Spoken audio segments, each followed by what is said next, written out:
Hello students, this is BSI academy classes. BSI academy के इस online platform पर आप सभी का एक बार फिर से बहुत सारा स्वागत है। जैसा कि आप सभी लोगों से मेरा प्रॉमिस था कि यहाँ पर हम यूजीसी नेट लाइब्रेरी साइंस जून 2026 में जो होने वाला है उसके लिए हर संभव प्रयास करेंगे। यहाँ पर पेड सेशंस में तो अलग चीजें चल रही हैं और साथ में यूट्यूब पर कुछ ऐसे सेशंस दिए जा रहे हैं और कंबाइंड वो दोनों चीजों से मिलाकर आपका यहाँ पर मैं आपसे प्रॉमिस कर सकता हूँ अभी भी जो टाइम यहाँ पर रिमेनिंग है वो काफी टाइम है। यहाँ पर 2026 यूजीसी नेट का पेपर आप डेफिनेटली यहाँ पर सॉल्व कर सकते हैं अगर आज से भी आप यहाँ पर सही दिशा में अपना स्ट्रेटजी बना के सिर्फ मेरे साथ चलना भर भी चालू कर देना तो मैं आपको प्रॉमिस कर सकता हूं कि आपका 2026 का जो पेपर है आप 100% यहां पर निकाल लोगे जेआरएफ तक। रीजन क्या है, हम लोग सिर्फ भटकते रहते हैं, इन सर्चिंग में लगे रहते हैं। कुछ दिन हमें किसी एक ट्रैक पर एक चीज पर आकर देने पड़ते हैं, तब जाके वहां से हम चीज सक्सेस होती है। स्टूडेंट्स पता है क्यों सिलेक्टेड नहीं हो पाते, मैं आप लोगों को अगर सच बताऊं तो स्टूडेंट्स इस सिर्फ रीजन ये है, किसी भी क्वेश्चन पेपर में सिलेक्शन के लिए जरूरी सबसे ये है तब तक आप एक certain number of question solve नहीं कर लोगे ना जब तक आप यहां पर सिलेक्शन ले ही नहीं पाओ। आप थ्योरी तो बहुत पढ़ते जाते हो, डिटेल्ड में पूरा आपने थ्योरी रगड़ दी है, लेकिन आपने यहां पर क्वेश्चन की प्रैक्टिस ही नहीं की है। क्वेश्चन की प्रैक्टिस भी कर रहे हो तो इरिलेवेंट प्रैक्टिस कर रहे हो भाई। क्यों ना जो एग्जामिनर का माइंडसेट है, क्यों जो एनटीए का माइंडसेट है, जिस तरीके से यहां पर एनटीए और यहां पर यूजीसी नेट आपसे क्वेश्चन पूछा जाता है, क्यों ना हम लगभग 4 से 5 साल के उन क्वेश्चंस के सिर्फ आंसर ही नहीं, उन हर एक क्वेश्चन के कॉन्सेप्ट तक समझ लें, जिससे हमारे आने वाले पेपर के लिए अगर सिमिलर पैटर्न से कुछ कॉन्सेप्ट्स बने तो हम उन सारे कॉन्सेप्ट्स को आसानी से सॉल्व कर सकते हैं। तो आइए स्टार्ट करते हैं। यहां पर लास्ट सेशन आप लोगों ने देखा होगा, वहां तक हमने 61 तक क्वेश्चन कर लिए। आप लोग कमेंट करके जरूर बताना प्रीवियस सेशन कैसा था, आगे हम चलें किस तरीके से चलें। और अगर आप लोग यहां पर कुछ कहना चाहते हैं तो यहां पर सभी के कमेंट आप खुले हुए हैं, आप लोग जो कहना चाहते हो आप बिल्कुल यहां पर बेझिझक कह सकते हो। अगर लगेगा जो मॉडिफिकेशन यहां पर सही है, हम डेल्फी मेथड के तहत काम कर रहे हैं। लास्ट हमने लाइब्रेरी एंड इंफॉर्मेशन साइंस में ही डेल्फी मेथड पढ़ा था ना, जहां पर हमने सेंट्रल मीन टेंडेंसी देखी थी और डेल्फी मेथड देखा था। डेल्फी मेथड में दोस्तों हमने क्लियर एक कॉन्सेप्ट समझा था, एक्सपर्ट ओपिनियन लेकर काम किया जाता है। यही समझा था ना कि एक्सपर्ट ओपिनियन लेकर काम किया जाता है।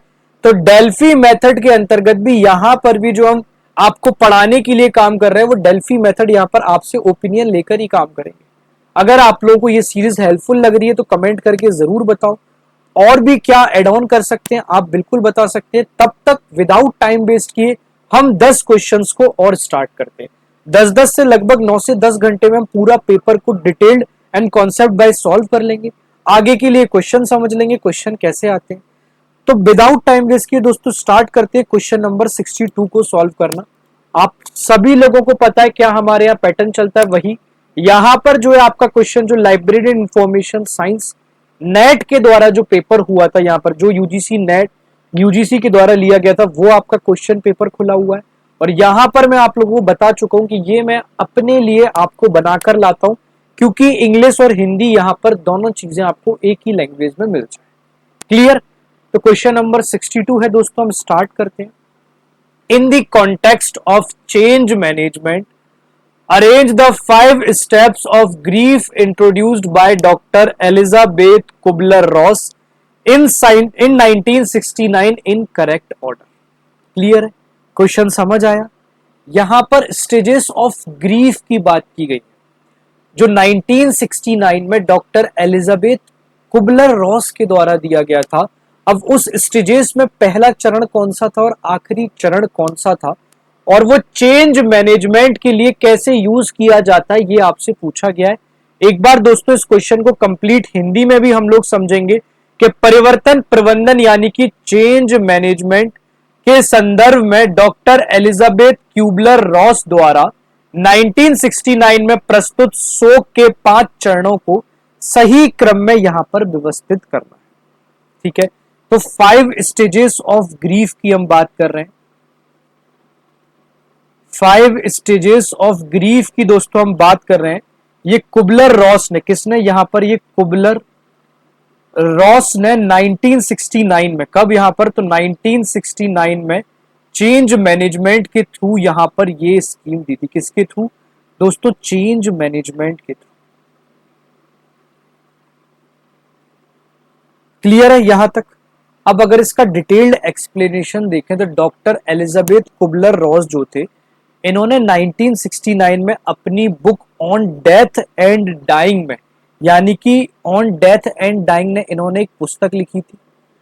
ध्यान देना, हर एक चीज का यहां पर ध्यान देना, पूरा कॉन्सेप्चुअल वाइज, डिटेल वाइज आपको लेकर चल रहा हूं। 1969 की बात है, चेंज मैनेजमेंट के कॉन्टेक्स्ट की बात कर रहे हैं। डॉक्टर एलिजाबेथ क्यूबलर रॉस के द्वारा यहां पर एक पुस्तक प्रस्तुत की गई थी on death and dying. On death and dying में दोस्तों इन्होंने एक मॉडल प्रस्तुत किया था, जिस मॉडल का नाम है डाबडा मॉडल, DABDA। कौन सा मॉडल? यहां पर डाबडा मॉडल दिया था। ठीक है, अब डाबडा मॉडल की अगर हम बात करें तो डाबडा मॉडल में सबसे पहले आपको देखने को मिलता है डिनाइल। ठीक है, डिनाइल देखने को मिलता है, यानी कि डी। इसमें यहां पर पहले स्टेज में चेंज को एक्सेप्ट नहीं किया जाता, डिनाइल किया जाता है। अगर हिंदी में मैं मतलब बताऊं तो आपको इंकार, यानी कि पहली स्टेज में किसी भी चेंज को एक्सेप्ट नहीं किया जाएगा, उसे हम यहां पर डिनाइल के नाम से समझते हैं। दूसरा दोस्तों अगर हम और आगे चलें तो दूसरा हमें देखने को मिलता है एंगर। एंगर में हमें देखने को मिलता है गुस्सा, क्यों ये चेंज हो रहा है। ठीक है, क्रोध जिसे हम कहते हैं।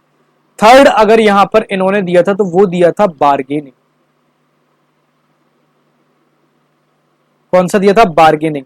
बार्गेनिंग में यहां पर देखा गया था कि कुछ कॉम्प्रोमाइज करने की कोशिश कर, कुछ कॉम्प्रोमाइज करने की कोशिश करना, जिसे हम बार्गेनिंग, ये डाबडा मॉडल का थर्ड स्टेज था। फोर्थ जो मॉडल हमें देखने को मिलता है दोस्तों, वो हमें देखने को मिलता है डिप्रेशन। ठीक है, डिप्रेशन में हम इसे अवसाद भी कहते हैं, या फिर इसे लो मूड समझ लो, या फिर लो रेजिस्टेंस समझ लो, उसे कहते हैं। ठीक है, फिफ्थ हमें देखने को मिलता है दोस्तों एक्सेप्टेंस। एक्सेप्टेंस की दोस्तों हम यहां पर बात करें तो स्वीकृति, यानी कि फाइनली चेंज एक्सेप्ट कर लिया। तो याद रखना, चेंज मैनेजमेंट तो अभी हम समझेंगे, लेकिन यहां पर 5 स्टेजेस ऑफ ग्रीफ जो है वो डॉक्टर एलिजाबेथ कुबलर रॉस के द्वारा प्रस्तुत किया गया था। 1969 में इन्होंने 5 स्टेजेस बताई थी। ऑन डेथ एंड डाइंग इनकी पुस्तक का नाम था, और इस पुस्तक में इन्होंने एक मॉडल दिया था जिसे डाबडा मॉडल के नाम से जानते हैं। डी यानी कि डिनाइल, ए यानी कि एंगर, बी यानी कि बार्गेनिंग, डी यानी कि डिप्रेशन, और ए यानी कि एक्सेप्टेंस। डिनाइल में हम किसी भी चीज को स्टार्टिंग फेज में इंकार करते हैं, मना करते हैं, क्योंकि हमें उस पर्टिकुलर टाइम पीरियड पर पहले उस चीज को समझना होता है। दूसरा पार्ट है दोस्तों यहां पर एंगर, गुस्सा। तीसरा पार्ट है दोस्तों यहां पर बार्गेनिंग, की कुछ कॉम्प्रोमाइज करने की कोशिश करना। फोर्थ अगर हम चलते हैं तो यहां पर डिप्रेस देखते हैं, जहां पर लो फील या लो मूड होता है। फिफ्थ आता है दोस्तों यहां पर एक्सेप्टेंस। ये चारों पांचों जो है बहुत इंपॉर्टेंट है। ये 5 स्टेजेस ऑफ ग्रीफ है जिसे कुबलर रॉस ने दिए थे, 1969 में दिए थे। अब चेंज मैनेजमेंट के कॉन्टेक्स्ट में ये कैसे काम करते हैं, अब मैं आपको ये पूरा लिख के यहां पर ऊपर बता रहा हूं, आप सिर्फ समझते जाना है इसको। अब दोस्तों अगर हम चेंज मैनेजमेंट की बात करें तो चेंज मैनेजमेंट में ये जितने भी यहां पर मॉडल एम्प्लॉयज जो होते हैं, चेंज मैनेजमेंट में जो मॉडल एम्प्लॉयज जो होते हैं, इन मॉडल एम्प्लॉयज का इमोशनल रिएक्शन, इन मॉडल एम्प्लॉयज का इमोशनल रिएक्शन को समझने के लिए यूज होता है। ठीक है, क्या होता है? चेंज मैनेजमेंट के अंतर्गत जितने भी यहां पर मॉडल एम्प्लॉयज हैं, उनका इमोशनल रिएक्शन समझने के लिए डाबडा मॉडल का यूज किया जाता है। इसका करेक्ट आंसर देखें तो BDAC बनेगा, क्योंकि अभी हमने सबसे पहला पढ़ा डाबडा मॉडल, यानी कि डिनाइल है, फिर यहां पर एंगर है, फिर यहां पर बार्गेनिंग है, फिर यहां पर डिप्रेशन है, और फिर यहां पर एक्सेप्टेंस। क्लियर? तो क्वेश्चन नंबर 62 आप लोगों को होपफुली बहुत अच्छे से क्लियर समझ आया होगा कि यहाँ पर डॉपडा मॉडल क्या है, कैसे काम करता है। अब दोस्तों नेक्स्ट यहाँ पर जो क्वेश्चन है वो है यहाँ पर बहुत आसान सा फैक्चुअल बेस्ड क्वेश्चन है। यहाँ पर मैच द लिस्ट आपको बनाने हैं। पहले आपको हेल्थ इंफॉर्मेशन प्रोडक्ट्स दिए गए हैं और उनकी सर्विसेज दी है जो एनएलएम के द्वारा यानी कि नेशनल लाइब्रेरी ऑफ मेडिसिन के द्वारा यहाँ पर डिस्क्रिप्शन आपको देखने को यहां पर मिल जाएगा। अब दोस्तों अगर हम सबसे पहली बात करें तो यूनिफाइड मेडिकल लैंग्वेज सिस्टम यानी कि यूएमएलएस की बात करें दोस्तों तो ये a set of files and software है that brings together many health and biomedical standard. ये एक प्रकार का ऐसा सॉफ्टवेयर है जहां पर बहुत सारा बंच ऑफ फाइल्स है जो कि हेल्थ और बायोमेडिकल स्टैंडर्ड से रिलेटेड इंफॉर्मेशन प्रोवाइड करके रखता है, जिसे हम यूनिफाइड मेडिकल लैंग्वेज सिस्टम या फिर यूएमएलएस के नाम से जानते हैं। क्लियर है, यहां तक समझ आया। चलो नेक्स्ट है दोस्तों यहां पर वैल्यू सेट अथॉरिटी सेंटर यानी कि वीएसएसी। वीएसएसी की अगर हम बात करें दोस्तों तो वीएसएसी जो है ये एक प्रकार की रिपोजिटरी है, a repository and authoring tool for standard list of codes and terms from biomedical vocabulary. ये रिपोजिटरी है। इस रिपोजिटरी के अंतर्गत जो दोस्तों जितने भी यहां पर बायोमेडिकल वोकैबुलरीज हैं उन वोकैबुलरीज का यहां पर लिस्ट ऑफ कोड का एक स्टैंडर्ड कंप्लीट यहां पर बना के रखा गया है, जिसे हम कहते हैं वीएसएसी या फिर वैल्यू सेट अथॉरिटी सेंटर। यहां तक क्लियर है। चलो नेक्स्ट आप लोगों को पता है डॉक्टर्स जब भी यहां पर कुछ प्रोवाइड प्रिस्क्रिप्शन लिखते हैं तो पहले लिखते हैं आरएक्स। तो थर्ड है दोस्तों यहां पर आरएक्स नॉर्म। आरएक्स नॉर्म का यहां पर मतलब होता है लिखने का provides normalised names for clinical drugs. जब आप क्लिनिकल ड्रग्स यहां पर लिखते हो तो आप आरएक्स नाम से लिखते हो, उसका मतलब होता है रेफर टू द गॉड। अगर हम इसको नॉर्मल लैंग्वेज में समझे तो इसका मतलब होता है दवाई मैं दे रहा हूं, ठीक करने वाला ऊपर आ रहा है, ऊपर वाला यानी कि आरएक्स नॉर्म। यहां पर प्रोवाइड्स किए जाते हैं क्लिनिकल ड्रग्स नॉर्मलाइज नेम से, लेकिन आरएक्स नॉर्म लिखकर। क्लियर। नेक्स्ट है दोस्तों यहां पर स्नोमेड सीटी। स्नोमेड सीटी की अगर हम बात करें तो ये one of a suit of designated standards for the electronic exchange of clinical health information. जितने भी क्लिनिकल हेल्थ इंफॉर्मेशन के जो डेजिग्नेटेड स्टैंडर्ड्स हैं उसका ये कंप्लीट सूट है। इस कंप्लीट सूट में उसका इलेक्ट्रॉनिक एक्सचेंज आप लोगों को देखने को मिलता है। तो यहां तक आप लोगों को क्लियर समझ आया होगा। डाबडा मॉडल भी हमें समझ आया, 1969 में दिया था। ठीक है, ये वर्तमान में जितने भी मॉडल एम्प्लॉइज हैं उनका इमोशनल रिएक्शन समझने के लिए यूज किया जाता है, ताकि उनका इमोशनल रिएक्शन समझ के हमें उन्हें किस आधार पर काम देना है, किस आधार पर वर्क प्रोवाइड करना है, ये हम देख सके। डाबडा मॉडल को बहुत अच्छे से याद रखना, इंपोर्टेंट टॉपिक है, इंपोर्टेंट क्वेश्चन है, sorry I am very sorry, important topic बनता है डाबडा मॉडल से, काफी ज्यादा जरूरी है। अगर हम यहाँ पर डाबडा मॉडल की बात करें तो डाबडा मॉडल से जितने भी क्वेश्चन आएंगे मैं आप लोगों को पूरे के पूरे एक बार जरूर सॉल्व कराऊंगा। डाबडा मॉडल है क्या, कैसे काम करता है, आगामी वर्ष में क्या क्या क्वेश्चन बन सकते हैं। सेकंड दोस्तों हमने यहाँ पर ये यूनिफाइड जितने भी यहाँ पर ब्रिंग सेट ऑफ इंफॉर्मेशन है उसके बारे में कंप्लीट यहाँ पर डिटेल पढ़ा। जितने भी health information product standard and services हैं और उन्हें यहाँ पर नेशनल लाइब्रेरी ऑफ मेडिसिन यानी कि एनएलएम यूएसए के द्वारा किन किन से उन इंफॉर्मेशन प्रोडक्ट्स मेल खाते हैं वो हमने यहाँ पर क्वेश्चन देखे। चलो एक बार हिंदी में भी देख लेते हैं। यूनिफाइड मेडिकल लैंग्वेज सिस्टम ये वो सिस्टम है जहां पर कई स्वास्थ्य और बायोमेडिकल मानकों को एक साथ लाने वाले फाइलों और सॉफ्टवेयर का सेट है। क्लियर है। फिर नेक्स्ट है दोस्तों वैल्यू सेट अथॉरिटी सेंटर यानी कि वीएसएसी। वीएसएसी की बात करें तो यह एक प्रकार का बायोमेडिकल शब्दावली से कोड और शब्दों की मानक सूचियों के लिए रिपोजिटरी और लेखन उपकरण है। यहां तक क्लियर है। चलो नेक्स्ट दोस्तों हम समझते हैं आरएक्स नॉर्म। तो आरएक्स नॉर्म वो है जो मैंने अभी आपको क्लियर करा कि भाई दवा मैं लिख रहा हूं, लेकिन दवा लिखने के बाद ठीक करने वाला हमेशा ऊपर वाला यानी कि refer to Christ, refer to Jesus, refer to God, यानी कि नैदानिक दवाओं के लिए सामान्यकृत नाम प्रदान करना। क्लियर। नेक्स्ट है दोस्तों यहां पर स्नोमेड सीटी। स्नोमेड सीटी की अगर हम बात करें तो नैदानिक स्वास्थ्य सूचना के लिए एक प्रकार का इलेक्ट्रॉनिक आदान प्रदान के लिए नामित मानकों का एक सूट है। तो पहले का जो करेक्ट आंसर होगा दोस्तों वो यहां पर बनेगा सेकंड, ठीक है। सेकंड का जो करेक्ट आंसर बनेगा वो बनेगा यहां पर फोर्थ, ठीक है। थर्ड का जो करेक्ट आंसर बनेगा वो बनेगा वन, और डी का जो यहां पर करेक्ट आंसर बनेगा वो बनेगा यहां पर थर्ड। तो ये आपको किस ऑप्शन में दिख रहा है? ये आपको दिख रहा है ऑप्शन नंबर 3। यहां तक क्लियर है? चले आगे, चलो नेक्स्ट क्वेश्चन समझते हैं। Question number 64, in digital libraries which strategy most effectively address the obsolescence risk during the storage phase of the information cycle। Hindi में भी दोस्तों एक बार इस क्वेश्चन को बहुत डिटेल से समझेंगे। आप लोग प्रयास करना कि इस क्वेश्चन का आंसर देने की कोशिश करो, क्योंकि इससे रिलेटेड क्वेश्चन जो है हमने यहां पर लास्ट सीरीज में भी समझा कि डिजिटल पुस्तकालयों में सूचना जीवन चक्र इंफॉर्मेशन लाइफ साइकिल के दौरान अप्रचलन जोखिम का सबसे प्रभावी ढंग से कौन सी रणनीति संबोधित करती है?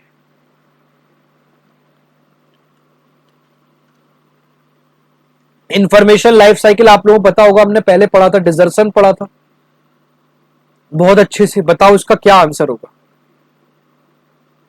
पार्टिसिपेशन करना पड़ेगा, जब तक पार्टिसिपेशन नहीं करोगे तब तक आप लोगों को यहां पर प्रॉब्लम देखने को मिलेगी। चलो एक बार मैं समझाता हूं कि डिजिटल कंटेंट का, यहां पर लिखना कि डिजिटल कंटेंट का सबसे बड़ा रिस्क होता है यहां पर फॉर्मेट ऑब्सोलेंस, यानी कि अप्रचलन जोखिम। इन जनरल वर्ड में समझाऊं बहुत आसान तरीके से, अप्रचलन जोखिम फॉर्मेट ऑब्सोलेंस। सपोज करो आपके पास कई बार ऐसी फाइल आती है डॉक एक्स एक्स करके, या उसमें पीपीटी लिखा होता है, और जब वो डॉक एक्स पीपीटी ऐसा ही कुछ जो यहां पर प्रॉपर फॉर्मेट में नहीं होती, और जब आप उसे ओपन करते हो और ओपन करने के बाद तब वो फाइल फॉर्मेट ओपन नहीं होती, तब कितना यहां पर कष्ट होता है। तो उसे यहां पर हम फॉर्मेट ऑब्सोलेंस के नाम से जानते हैं। जैसे ओल्ड डॉक फाइल आज नहीं खुली, तो स्टोरेज फेज में इसे हैंडल करने का सबसे बेस्ट वे जो होता है वो आपसे पूछा गया है, ठीक है। तो इसका दोस्तों जो करेक्ट आंसर वो बनेगा, वो बनता है आवधिक फॉर्मेट माइग्रेशन और एमुलेशन दृष्टिकोण लागू करना। हिंदी में समझते हैं कि applying periodic format migration and emulation approach. Clear है? फर्स्ट अगर हम बात करें तो फर्स्ट तो यहां पर implementing strict copyright checks before ingest, यहां पर कॉपीराइट के बारे में बात की जा रही है। तो कॉपीराइट के बारे में तो बात की नहीं जा रही यहां पर, तो हम उस अप्रचलन जोखिम की बारे में बात कर रहे हैं। जब हमें कोई फाइल मिलती है और उस फाइल को हम खोलने में असमर्थ रहते हैं या परेशानी हमें होती है, हम तो उस चीज की बात कर रहे हैं। नेक्स्ट अगर हम बात करें तो using multiple redundant backup system without format migration. क्या हम उस टाइम पे कोई बैकअप सिस्टम का, मल्टीपल रिडंडेंट बैकअप सिस्टम का यूज करते हैं, वो भी विदाउट फॉर्मेट माइग्रेशन, जबकि हमें तो उस फॉर्मेट का माइग्रेशन करना है ना। तभी तो जो ओल्ड वर्जन के माइग्रेशन के कारण या ओल्डर वर्जन में रहने के कारण जो फाइल ओपन नहीं हो पा रही, तभी तो वो ओपन होगी उस पर्टिकुलर टाइम पीरियड पे वो फाइल।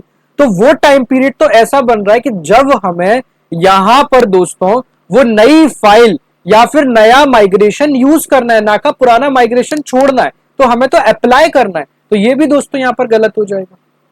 क्लियर? नेक्स्ट ऑप्शन है यहां पर restricting access to only the latest version of digital content. यहां पर क्या हम latest version of digital content के लिए रेस्ट्रिक्ट कर रहे हैं चीजों? बिल्कुल भी नहीं कर रहे। करेक्ट ना? तो इसका जो करेक्ट आंसर होगा वो होगा option number 3, applying periodic format migration and emulation approaches. Clear? चलो क्वेश्चन नंबर 65 समझते हैं कि which association is responsible for publishing the library bill of rights. यहां पर कौन सा संगठन है वो लाइब्रेरी बिल ऑफ राइट्स प्रकाशित करने के लिए जिम्मेदार है? ये क्वेश्चन कम से कम मैं अपने स्टूडेंट्स को 5-6 बार यहां पर सॉल्व करा चुका हूं दोस्तों। ALA जिसे हम अमेरिकन लाइब्रेरी एसोसिएशन के नाम से जानते हैं, ALA जिसे हम American library association, American library association के नाम से जानती है। ये 1939 में library bill of rights publish किया गया था, और समय रहते उसमें जितना भी अपडेशन आपको देखने को मिला वो अपडेट यहां पर किया गया। ये जो है ये एक प्रकार का इंटेलेक्चुअल फ्रीडम, यह एक प्रकार का इंटेलेक्चुअल फ्रीडम या इंटेलेक्चुअल फेडरेशन यानी कि universal declaration of library rights बनाता है। इसके साथ साथ ये एएलपी का जो डॉक्यूमेंट लाइब्रेरी के इथिक्स है वो भी बनाता है, या फिर जितने भी यहां पर लाइब्रेरी बिल ऑफ राइट्स है उनको प्रकाशित करने के लिए जिम्मेदार माना गया है। यहां तक क्लियर है ये क्वेश्चन आपको कंप्लीट? तो इसका जो दोस्तों यहां पर करेक्ट आंसर बनेगा वो बनेगा लाइब्रेरी बिल ऑफ राइट्स को प्रकाशित करने के लिए जो संगठन है वो है यहां पर एएलए, जो कि यहां पर जिम्मेदार है। क्लियर?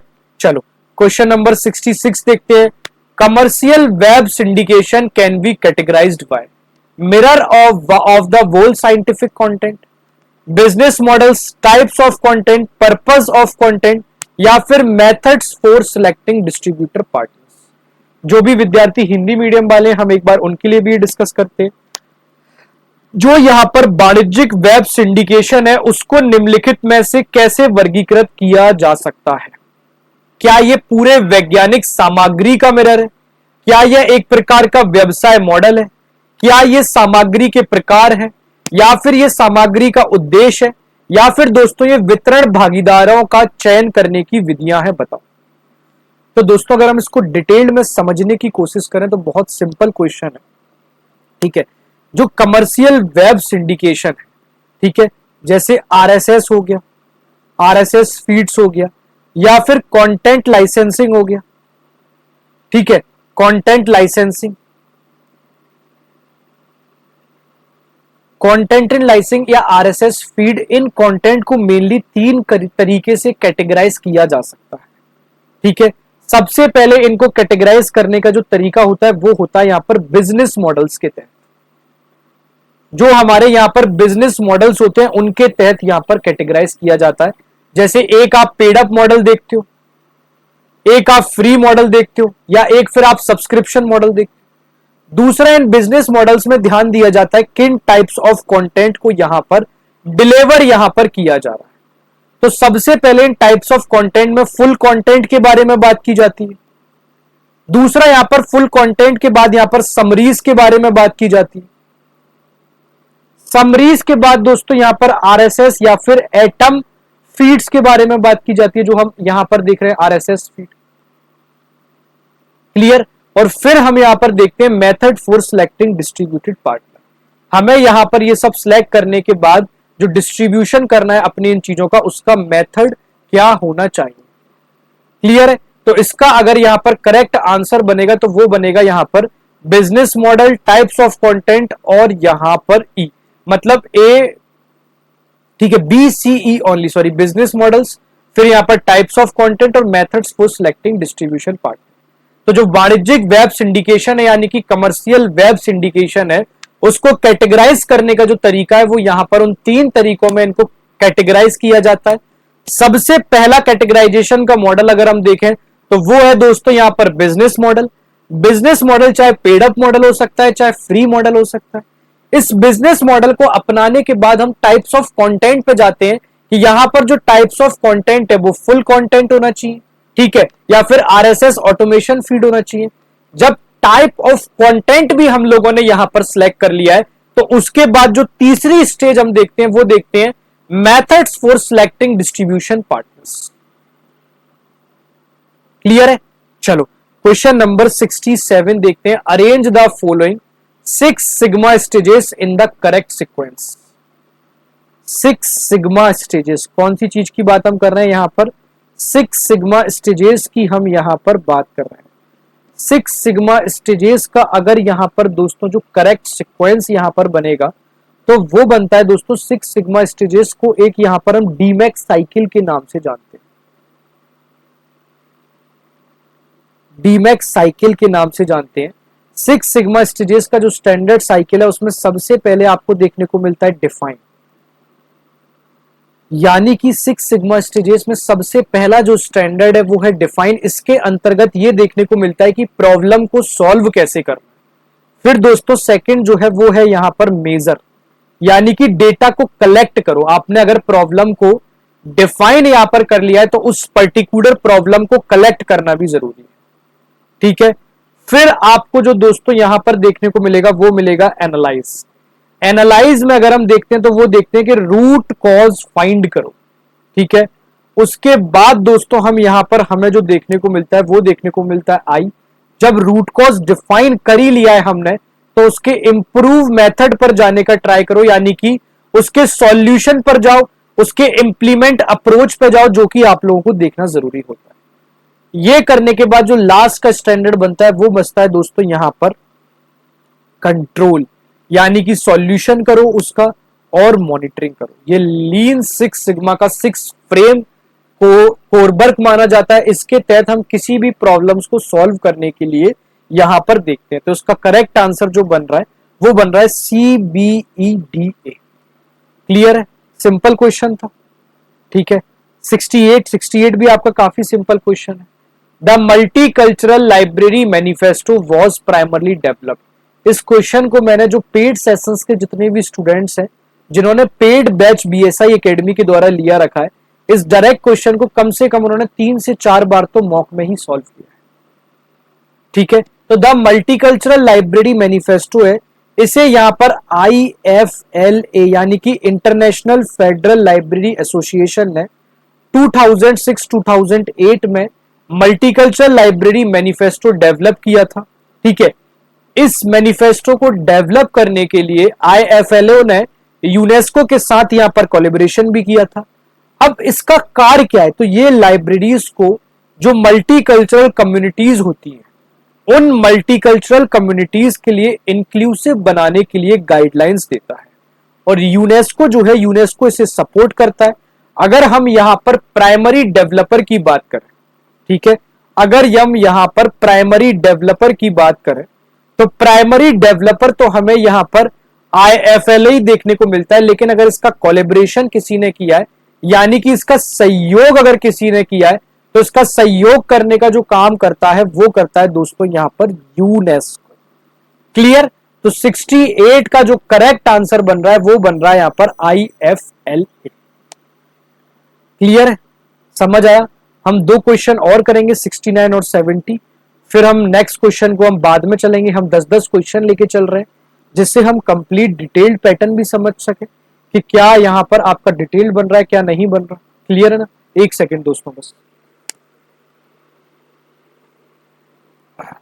हाँ ठीक है, तो अब हमारा जो क्वेश्चन होने वाला है वो होने वाला है 69 नंबर का क्वेश्चन। इसको अच्छे से समझ के चलते हैं। क्वेश्चन नंबर 69 थोड़ा सा डिटेल में है, इसको समझने में थोड़ा सा समय लेंगे, ठीक है।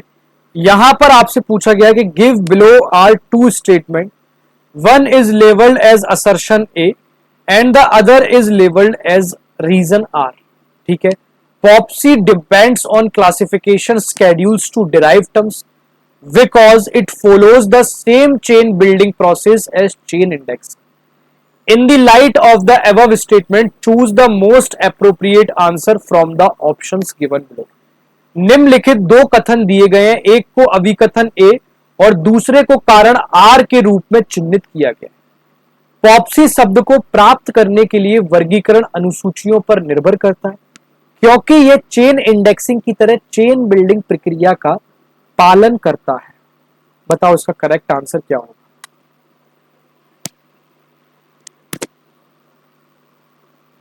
अगर मैं इसका करेक्ट आंसर बोलूं दोस्तों तो इसका A इज नॉट करेक्ट है बट R इसका करेक्ट है। अब इसको समझते हैं यहां पर ऐसा क्यों है, ठीक है।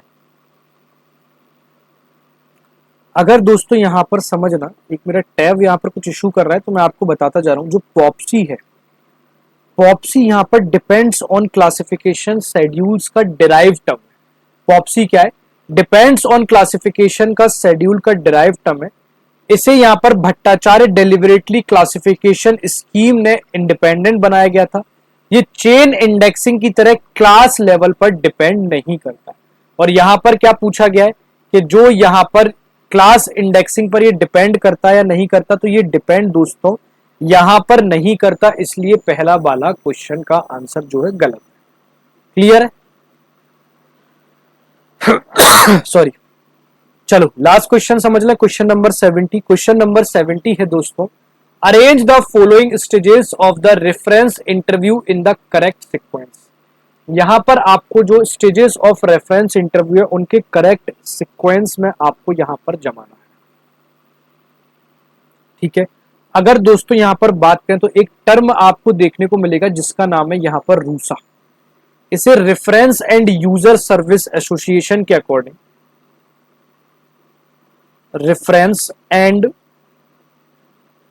यूजर सर्विसेज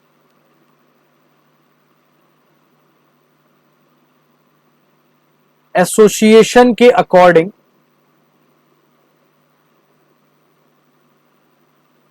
ये इसका जो स्टैंडर्ड है वो 5 स्टेजेस में बनाया गया है।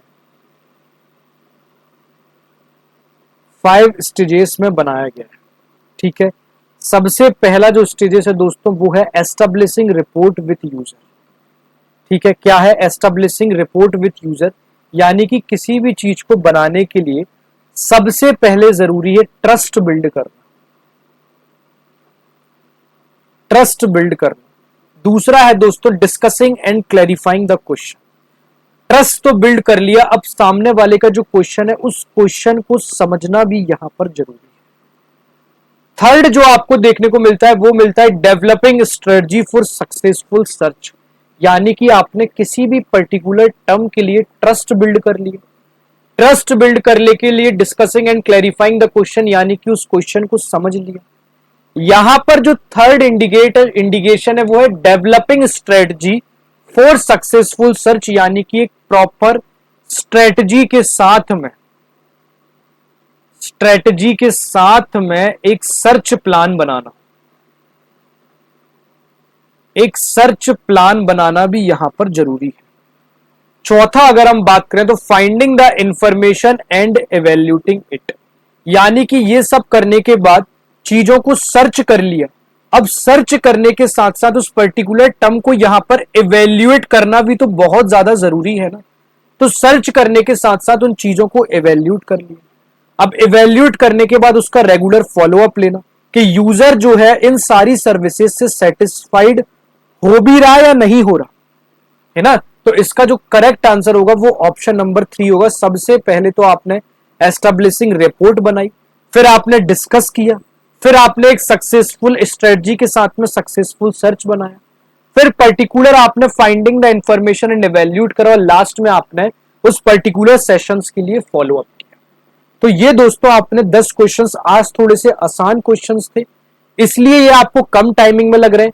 तो कोई क्वेश्चंस यहां पर बड़े ज्यादा वीडियो लंबा जा सकता है, वो क्वेश्चन पैटर्न पर डिपेंड करेगा। यहां पर अगर किसी क्वेश्चन के अकॉर्डिंग फैक्चुअल क्वेश्चन बनेंगे तो मैं आपको थोड़ा सा शॉर्ट में मेमोराइज फॉर्म में बता दूंगा। ठीक है, जैसे आपको डाबडा मॉडल समझना जरूरी था। ठीक है, यहां पर लास्ट में जो हमने लास्ट वाला क्वेश्चन समझा उसमें हमने प्रॉपर एक एक टर्म को समझा।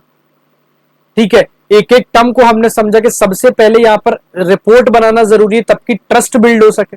दूसरा हमने अगर यहां पर discussing and clarifying the question करा, क्योंकि क्वेश्चन समझना जरूरी है तब तो आप समझ पाओगे।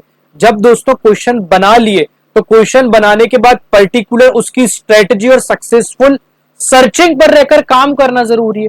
इतना सब कर लिया उसके बाद यहां पर भाई finding the information and evaluate करना भी जरूरी है। पर्टिकुलर उस टर्म्स को सर्च करके इवेल्यूट करना भी तो बहुत ज्यादा जरूरी है।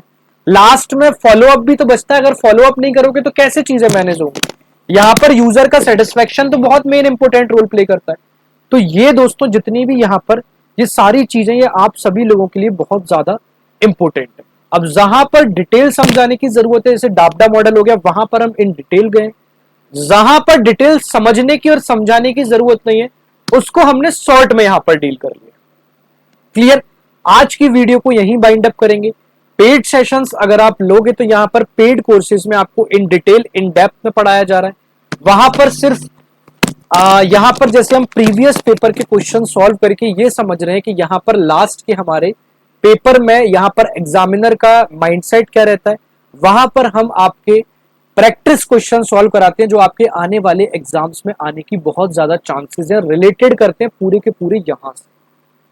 क्लियर? तो दोस्तों ये सेशंस आप सभी लोगों के लिए मोस्ट इंपोर्टेंट सेशन है। अधिक जानकारी के लिए आप बीएसआई एकेडमी की वेबसाइट पर विजिट कर सकते हैं, दिए गए कॉन्टैक्ट नंबर पर भी जा सकते हैं। आज की क्लास को यहीं वाइंड अप करेंगे। तब तक के लिए बाय बाय, टेक केयर, जय हिंद। अपनी पढ़ाई को निरंतर आगे बढ़ाते रहो। अभी भी जो टाइम है वो टाइम कम नहीं है। सही मार्ग, सही दिशा में अगर प्रयास करोगे, बहुत समय है। तब तक के लिए बाय बाय। तरीके से पढ़ते रहो, प्रॉपर स्ट्रेटजी के साथ पढ़ो। कई सारे वीडियोस मैंने ऑलरेडी आपको पढ़ने के तरीके डाल रखे हैं, स्ट्रेटजी बेस्ड डाल रखे हैं। उन चीजों को भी यहां पर आप लोगों को समझना बहुत ज्यादा जरूरी है।